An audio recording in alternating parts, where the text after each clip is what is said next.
Bukas yan. Bukas yan.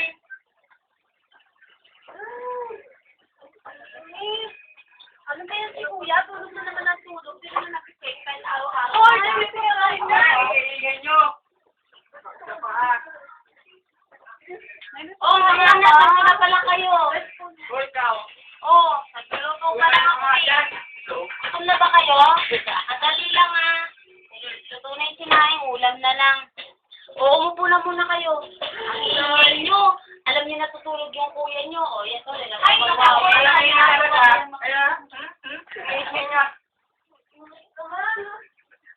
O, paano ba yan? Christmas na. Wala tayong handanay. So, talaga. Yan, Okay lang. Kahit wala tayong handa, basta magkakasama tayo. Tama.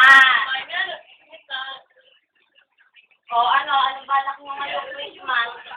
Uy, may date ko pala, ano. Tara, tama na tayo. Ay, huwag na kayong umalis. Hoy! Anong date yan? Napapata niyo pa. Puro kayo date.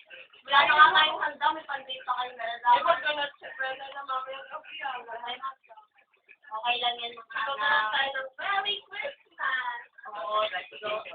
Oo, tapos talo sa building para kumangkat. So, kailangan mo yan. Bagong taon pa yun namin, hindi pa yun Merry Christmas. Ay, bagong taon ba yun? Nakala ko kailangan ka. Tumatanda ako kasi. Tatanda na kami ngayon ng isang taon. O, paano ba yan? Sunod. Basta, babawi na lang ako sa inyo next week. Wala pa tayong pagkain dito, nagugutom na. Kaya, kumain na muna kayo. Yay! Yay! Nakakawalang gana. Kumain na muna kayo. Nakakawalang gana na. Bakit?